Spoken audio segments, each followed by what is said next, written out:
Wir starten mit fein geriebenem Hartkäse. Mein Favorit ist Parmesan, aber du kannst auch einen anderen würzigen Käse nehmen. Dazu kommen 2 Teelöffel Bindemittel wie zum Beispiel Xanthan, einen Teelöffel Gelatinepulver und einen Teelöffel Weinstein-Backpulver. Die sorgen dafür, dass der Teig schön elastisch bleibt. Jetzt einfach alles gut durchmischen, damit keine Klümpchen bleiben. Weiter geht's mit 2 Eiweißen. Aber gib sie am besten nicht direkt komplett zur Käsemischung, sondern knete erstmal alles gut durch und schau dann, ob du wirklich alles brauchst. Ich hatte Keto Tortillas noch nie probiert, aber für dich habe ich 2 unterschiedliche Rezepte ausprobiert, damit du auf deine Taquitos nicht verzichten musst. Und weißt du was? Sie sind viel besser als ich dachte. Am Ende verrate ich dir, welches Rezept meiner Meinung nach das Beste ist. Sobald du eine geschmeidige, glatte Masse hast, teilst du sie auf. Für große Tortillas nehme ich ungefähr 90 Gramm pro Stück und für kleinere Tortillas, die perfekt für Tacos sind, nehme ich einfach die Hälfte, also 45 Gramm. Schnapp dir jetzt eine verschließbare Plastiktüte und schneid sie in 2 Hälften. Wir legen eine Portion Teig dazwischen und werden sie einfach platt drücken. Und wenn du keine Tortillapresse hast, ist das kein Ding. Die brauchst du nicht. Nimm einfach eine Backform, am besten eine durchsichtige. Das funktioniert genauso gut damit. Und wenn du genauer wissen willst, wie das mit der Backform funktioniert, werde ich dir am Ende mein Video dazu einblenden. Ach, und falls dir die Tütennummer nicht taugt, kannst du auch Backpapier nehmen. Ich finde die Tüte nur ein bisschen stabiler.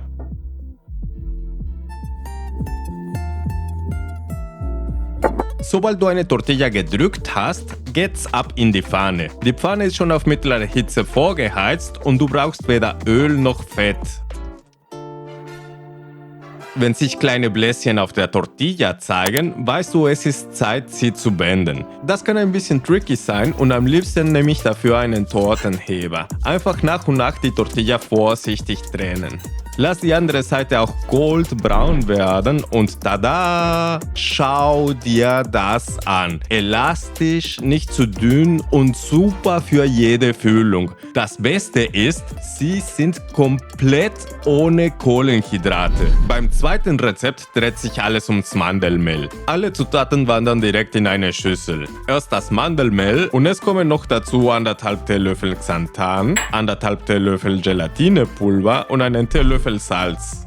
Ich rühre zuerst die trockenen Zutaten gut durch, damit alles gleichmäßig verteilt ist und erst dann kommen die flüssigen Zutaten dazu. Ein Esslöffel neutrales Öl, ein Ei und so etwa 100 ml Wasser. Je nach Mehlsorte wirst du etwas mehr oder weniger Wasser brauchen.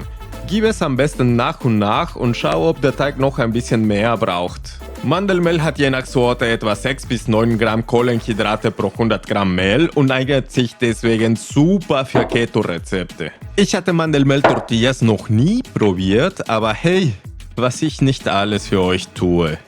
Sobald der Teig sich gut handhaben lässt, bestreust du die Arbeitsfläche mit ein bisschen Mandelmehl, packst du den Teig drauf und weiter geht's mit dem Kneten. Hier brauchst du ein bisschen Geduld, aber schon nach kurzer Zeit fühlt sich der Teig geschmeidig an. Klebt er ein bisschen? Kein Ding. Streue einfach ein bisschen mehr Mandelmehl auf die Fläche und mach weiter. Es soll weich sein, aber nicht zu trocken. Wenn der Teig glatt ist, ist er bereit. Roll jede Portion zu einer kleinen Kugel und hier nutze ich wieder die Backform, aber wenn du eine Tortillapresse hast, klar, nimm die gern. Bei den Mandelmehl-Tortillas ist es aber nicht ganz so easy, sie richtig dünn zu kriegen. Ich wiege ein bisschen mehr und bei mir geht's ganz gut, aber wenn es bei dir nicht klappt, schnapp dir einfach ein Nudelholz. Schau dir das an. Nicht zu dünn, nicht zu dick, genau die richtige Größe und Dicke für eine Tortilla, die alles mitmacht. Egal ob Tacos, Quesadillas oder Wraps. Also, dann ab an den Herd. Die Tortilla kommt wie vorhin auf eine Pfanne ohne Öl auf mittlere Hitze. Nach kurzer Zeit bilden sich hier auch Bläschen. Zeit sie zu beenden. Lass die andere Seite auch schön goldbraun werden und schau dir das an. Eine echte Schönheit. Weich, elastisch und perfekt für jede Füllung. Aber du willst wahrscheinlich wissen, welche Tortillas mir persönlich besser gefallen haben. Und ganz ehrlich, die Entscheidung ist nicht so easy, weil beide echt lecker sind. Ich sag mal so, wenn du Tacos machen willst, würde ich die Käsetortillas nehmen. Die sind ein bisschen elastischer und geben die Füllung so einen richtig deftigen Extra-Kick. Wenn du aber eher auf sowas wie Enchiladas aus bist, dann nimm lieber die Mandelmehl-Tortillas. Die kommen von der Konsistenz her ziemlich nah an normale Maismehl-Tortillas ran. Wenn ich mich aber unbedingt entscheiden müsste, dann die Käsetortillas. Aber wenn du jetzt mexikanische Rezepte für deine Keto-Tortillas brauchst, zieh dir die Playlist auf der rechten Seite rein. Ansonsten, wie versprochen, im unteren Video lernst du in Ruhe, wie man Tortillas ohne Presse macht.